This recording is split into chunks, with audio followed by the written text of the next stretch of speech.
tal? ¿Cómo están? Muy buenas noches. Sin ninguna duda, y con el panorama actual, Colombia sigue siendo la joya de la corona para la izquierda globalista latinoamericana.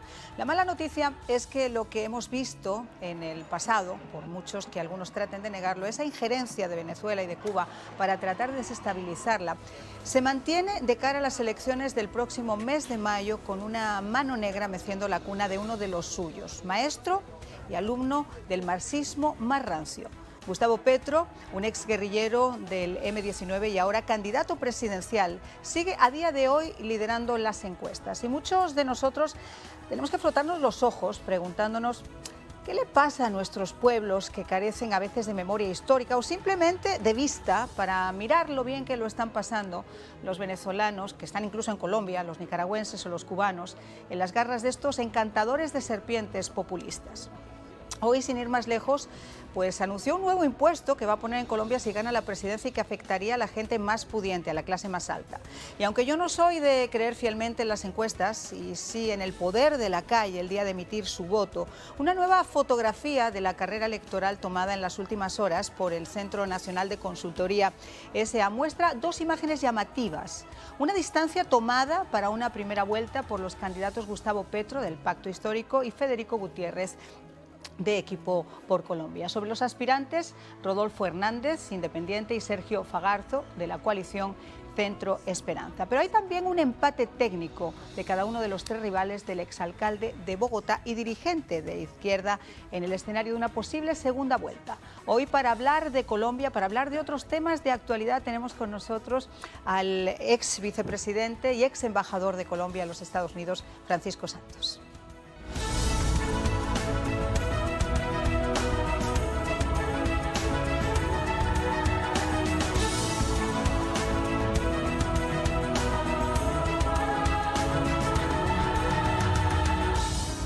Bueno, pues yo les decía que tenemos un invitado de excepción, un compañero de fórmula del expresidente Álvaro Uribe. Además es periodista, fue director de noticias de la cadena RCN en Colombia, pertenece a una de las familias de políticos y de periodistas pues, más famosas de Colombia, ha sido embajador de Colombia en los Estados Unidos y hoy tenemos el placer de que nos acompañe aquí en El Espejo. Muchísimas gracias, Pacho Santos, por estar con nosotros. No, un placer estar aquí contigo y con todos los televidentes. Qué momento, ¿no?, por el que está atravesando Colombia. ¿Y qué nos pasa, caramba? ¿Qué sacudida tenemos que tener para darnos cuenta de la que se viene? Pues yo no diría que solo Colombia, yo diría que es toda la región. Cuando ves lo que pasó en Perú, Claro. Lo que pasó en Chile, lo que está pasando en Colombia, eso es producto de más de 30 años de trabajo muy metódico que hizo el Foro de Sao Paulo, claro, de crear una narrativa que deslegitima la democracia, que deslegitima las libertades y que estos, como bien tú los llamaste, encantadores de serpientes, tienen la capacidad de convertirlo en un discurso político que muchos jóvenes sin más conocimiento que esto, que pocas veces se leen un libro, que no tuvieron la experiencia de lo que pasó en Colombia o de lo que pasó en Chile o de lo que está pasando en Perú y de cómo esos países han mejorado dramáticamente, pues se mete una idea en la cabeza que llega hasta el punto, y mira te lo digo, que jóvenes en Colombia, petristas obviamente, dicen, es que estamos peor que Venezuela, y se lo creen. Y uno dice, no puede ser que se crean eso, y estamos viendo unas democracias que se han debilitado, unos establecimientos que no defendieron la democracia, que no defendieron los logros, que no han tenido una contranarrativa para entender que ante esas mentiras hay que desarrollar todo un mecanismo de comunicación que creo que es la tarea que está por hacer. Y además mucho de eso, esos mensajes de odio que se vivieron en los últimos tiempos en Colombia contra el presidente Álvaro Uribe, incluso en esa especie de revuelta social de hace algunos meses, esas manos, esa injerencia cubana y venezolana estaba a la orden del día, pero además yo me atrevería a decir, y a lo mejor me equivoco, que en un contexto como el que estamos viendo ahora con Rusia y con Ucrania, tendría que cuestionarme mucho si Rusia tampoco tiene su interés. No, tiene las manos metidas hasta el fondo. En Colombia acaban de descubrir hace 3 semanas un agente de inteligencia ruso que pues con grabaciones, con llamadas, y encontraron todo ese trabajo afortunadamente que alquilaban cuentas de colombianos para distribuirle dineros a los líderes de esta revuelta. Como pasó en Madrid con lo de la embajada, que han tenido que sacar un montón de diplomáticos rusos porque estaban espiando. No, literalmente. Yo la verdad hasta este momento no entiendo por qué el presidente Duque no ha tomado decisiones mucho más duras contra Rusia, porque el nivel de injerencia que ha tenido, lo que hemos visto, se ha logrado cuantificar el dinero que metió Rusia en las protestas de Colombia fue cercano a los 150 millones de dólares. Entonces, ya empieza uno a cuadrar todas las, digamos, todo lo que ha sucedido y hoy lo que podría ser una sensación que algunos decían, no, usted está loco, y es que las protestas de Chile fueron motivadas, tuvieron una ayuda exterior. Hoy no me cabe la menor duda. Lo que pasa es que creo que nuestra inteligencia y nuestros aparatos de seguridad es mucho mejor que el chileno. Los descubrieron, pero uno en Chile, uno en una protesta social no incendia una línea de metro en una noche de manera totalmente coordinada, si eso no tiene un trabajo. Fue totalmente coordinado y sistemático. Lo mismo que vimos aquí en las revueltas de Black Lives Matter, donde se veía perfectamente una mano de la izquierda también tomando y moviendo. Era una movilización de gente, de estado en estado, era la misma gente. Aquí hubo un montón de detenidos que ni siquiera eran de la Florida, no te hablo de Miami, de la Florida, venían de otros estados. Después fueron las revueltas de Barcelona, con Podemos. Jamás en la vida había habido revueltas de ese tipo donde se incendiaran de repente, intentaran incendiar un barrio. Y después fueron las de Chile. Y después ocurrió lo mismo en Colombia. Ecuador, Chile y Colombia. Es que yo creo que además tienen muy claro cómo. Obviamente las joyas de la corona económica son Chile y Colombia. Obviamente la joya de la corona en términos de relación con Estados Unidos, de estabilidad, de una democracia, hombre, de casi 180 años, es Colombia. Claro. Tienen absolutamente claro que con Colombia viene una oleada, porque a Colombia muchos países del continente dicen, bueno, ¿y cómo hicieron para salir de eso? A la gente se le olvida que Colombia en el 2002 estuvo a punto de ser un estado fallido, que en solo 8 años se transformó por su institucionalidad, porque tenemos institucionalidad, porque tuvimos un presidente como Álvaro Uribe que tomó las riendas del poder y dijo, no señor, aquí a los violentos los vamos a perseguir en serio, y produjo el resultado que pues Colombia se salvó de ser ese horror, pero sigue en la mira, como sigue en la mira Álvaro Uribe. La izquierda desde el principio dijo, nosotros tenemos que cargarnos a este señor, porque este señor es un símbolo, y es un símbolo en América Latina. Colombia es un símbolo. Y en Estados Unidos, porque déjame decirte, tú has sido embajador acá y lo sabes, esto no es ni amor ni odio, pero la imagen exterior y la imagen que ha tenido en Estados Unidos el presidente Uribe, con todo el respeto del mundo, no lo ha tenido por el momento ningún otro presidente. No, es que yo creo, mire, yo he hablado mucho con el presidente Uribe y él preocupadísimo dice, hombre, me acabaron la reputación, etcétera, etcétera. Sí. Yo digo, tranquilo, presidente, que la historia la van a escribir aquellos que van a ver lo que usted logró hacer.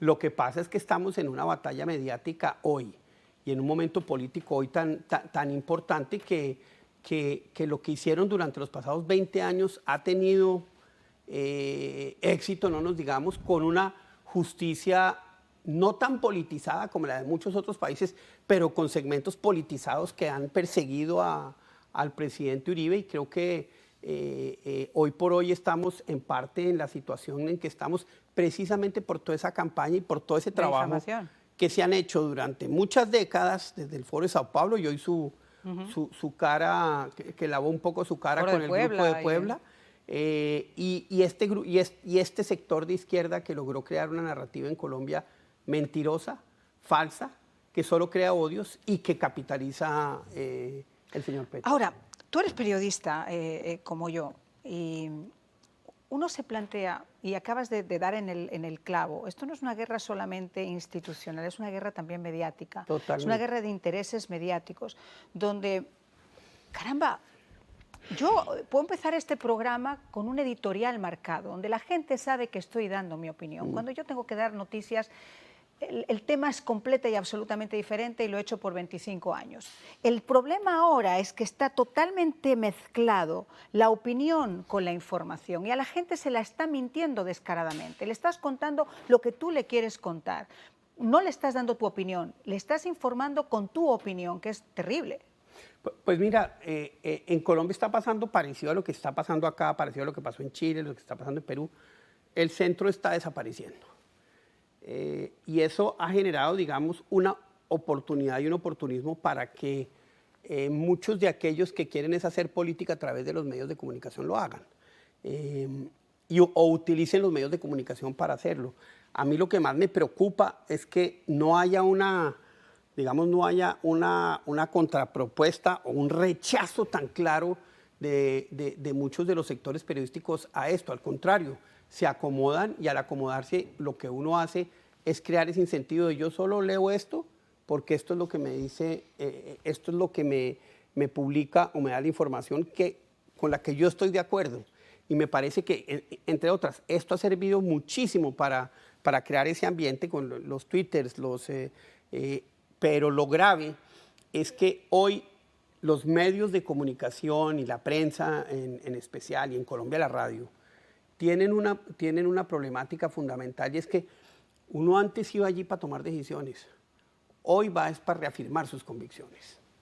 No puedo estar más de acuerdo contigo. Ahora es un panorama un poco desolador, porque yo no sé qué dudas necesita, o sea, qué más pruebas necesita la gente hacia dónde vamos. Claro, puede existir quien esa ideología le parezca atractiva, pero viendo, por ejemplo, cómo se mueven los venezolanos que en este momento están en Colombia, que es una auténtica tragedia, cómo están viviendo muchos venezolanos que han tenido que huir de sus países para tratar de darle un futuro a sus hijos.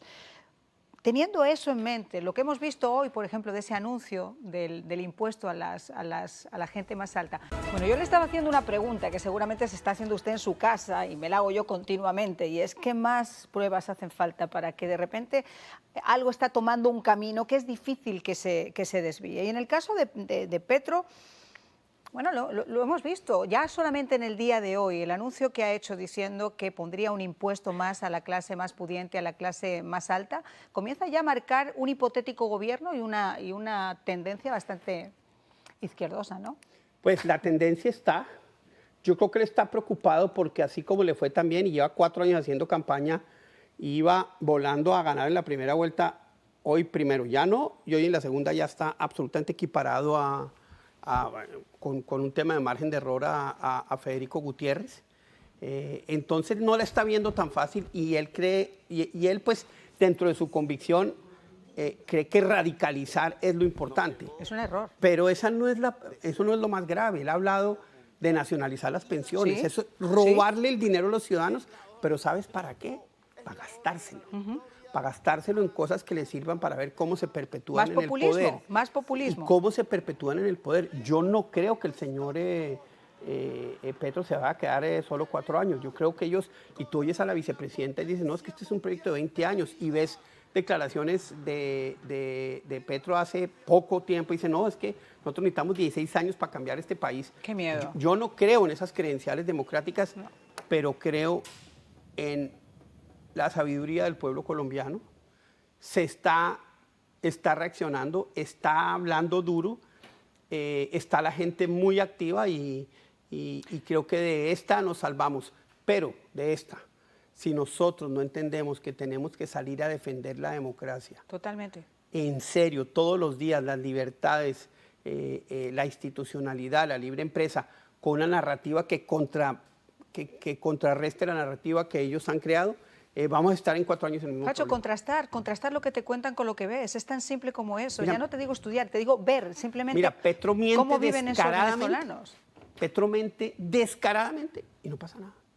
Pero de una manera descarada, dice mentiras en televisión, en radio, en unas falsedades que son fácilmente comprobables, y alguien lo sale y lo refuta. No pasa nada.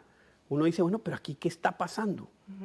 La mentira se convirtió en un instrumento de poder y de convencimiento que no debería ser así a veces. Ahora, yo te hago una pregunta, que yo es decir, en estas últimas elecciones yo he tenido la sensación de que quizá la gente, y se ha puesto medallas que a lo mejor ni siquiera le corresponden, porque ¿tú crees que realmente se ha votado por Petro o se ha votado por una coalición? No se ha votado por él, no es él, no es él. Mira, él lleva 4 años, esa coalición de centro del pacto histórico es él, ahí no hay nada más. Es más, te cuento, el presidente Santos ya está poniendo todas sus fichas ahí con Petro. Todas las fichas sí, de bueno, me imagino el oportunismo a la orden del día. Es más, un senador, Gustavo Bolívar, que ha sido feroz contra el establecimiento, feroz contra todo el mundo, primera vez que dice, un minutico, ¿qué está haciendo usted, señor Petro? Porque puso la mano derecha de Juan Manuel Santos a manejar su campaña y le dice, usted no es el cambio, usted no va a cambiar. Entonces, yo creo que están pasando cosas que van a tener un gran impacto, pero no nos digamos mentiras. Petro es un populista en el mejor estilo de lo que era Chávez, Claro, por supuesto. que además Chávez fue su alumno. Yo no te diría su maestro, sí, sino su alumno. No, yo creo que Chávez fue su maestro. Yo creo que Fidel fue su maestro y de alguna manera Chávez copió. Pero él entendió lo que Chávez hizo y él, es que yo me acuerdo, yo era periodista del Tiempo cuando Petro me trajo a Chávez a entrevistarlo. Entonces venían trabajando así y ese es el modelo de él. Claro. Pero es un modelo que tú ves lo que está pasando en Perú. Yo creo que lo de Chile va a empezar a naufragar, siendo una cosa, y quiero serte, Boric ha mostrado, digamos, una seriedad en términos institucional que los otros no tienen. No estoy para nada de acuerdo con sus ideas, etcétera, pero un respeto institucional que normalmente es izquierda, desecha muy rápidamente. Y lo que tenemos es un incendio con una ausencia de Estados Unidos brutal. Estados Unidos no tiene política en América Latina, no tiene política en América Latina. América Latina veamos a ver qué problema nos como si fuéramos solo problemas, no nos están viendo como verdaderos socios. Yo creo que sí, con una China agresivísima. Por supuesto. Con Rusia, como pasa en Colombia, pasó en Chile, que es un poder disruptivo, porque Rusia no aporta nada distinto a la disrupción de la democracia, y con un Irán. Ojo, aquí le estamos perdiendo el ojo a Irán, que claro está que no. creciendo. Y con una administración, además, que es decir, yo insisto en este programa pero es que es difícil no hacer esa diferenciación entre un republicano y un demócrata. Esta administración lo primero que hizo fue sacar a las FARC, aunque fuera simplemente, pero sacarlas de la lista de grupos guerrilleros. Estamos viendo lo que está pasando en la frontera, estamos viendo lo que está pasando con los narcotraficantes cada vez más fuertes y sobre todo las FARC y el ELN, que son los grupos narcotraficantes, ya no te digo guerrilleros, narcotraficantes más importantes que hay en este momento. Y es como que corramos un estúpido velo. Y cuando ves lo que ha ocurrido con Venezuela, por ejemplo, con Maduro, que es una persona a la que no se le contempla por 3 años y de repente la noche a la mañana se busca esa negociación con él como si aquí no pasara nada y las agencias federales, si tienen precio a tu cabeza tampoco importa. Y si Guaidó, yo estoy tratando de hacer que sea además del presidente interino, que tú negocies con él. Es decir, se han pasado todo, como decimos en España, a la torera, les da exactamente igual. Por el forro. Claro, pero ¿qué te voy a decir a ti que estuviste en el país? Exactamente, por el forro. Y entonces uno se pregunta, ¿qué clase de hipócritas? No, mira, hay una debilidad, hay una ausencia de política clarísima frente a América Latina. Y de verdad en un momento inmensamente complejo, porque Rusia va a jugar cada vez más duro en la región. Pase lo que pase en Ucrania, ellos entienden que la desestabilización de la región es un tema fundamental de negociación de ellos para lo que ellos necesiten.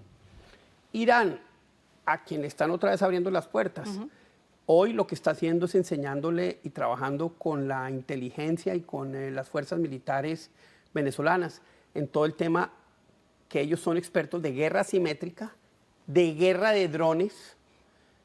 A mí no me extrañaría ver drones pronto en manos de las FARC parecidos a los que... Sí, a los que está utilizando ahora la milicia ucraniana.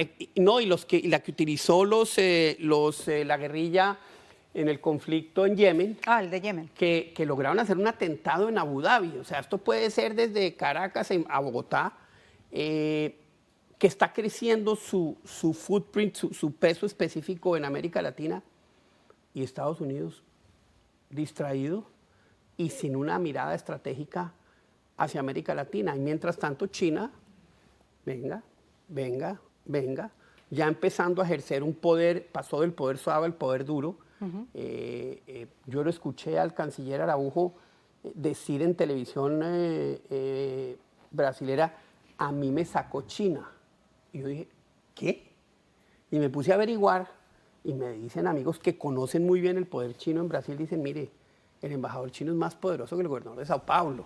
Allá no se mueve una hoja en temas chinos sin que ellos estén totalmente de acuerdo. Bueno, no podemos despedir, no tenemos el dote de la adivinación ni la bolita de cristal, pero hay algo positivo que podamos compartir en la noche de hoy viernes con nuestros televidentes. Pues lo único positivo es la estupidez de Putin que le mostró a todo el mundo que los dictadores son un desastre, que esa autocracia es un desastre y creo que hay que construir sobre eso. Yo siento que la sociedad civil en Colombia se está moviendo y voy a dar un ejemplo. Y ojalá pues podamos convencer a Estados Unidos de que verdaderamente diseñe una política para que los países de América Latina sean sus socios. Y de paso te quiero invitar el 28 a un foro de libertad de prensa que vamos a hacer en FIU, donde vamos a traer la gente. El tema de libertad de prensa ahorita en América Latina es complicadísimo. Vamos a traer gente de México, de Argentina, de Nicaragua, nos van a hablar de Cuba, expertos y gente que ha sufrido lo que está pasando y queremos que tú participes. Encantada, además justo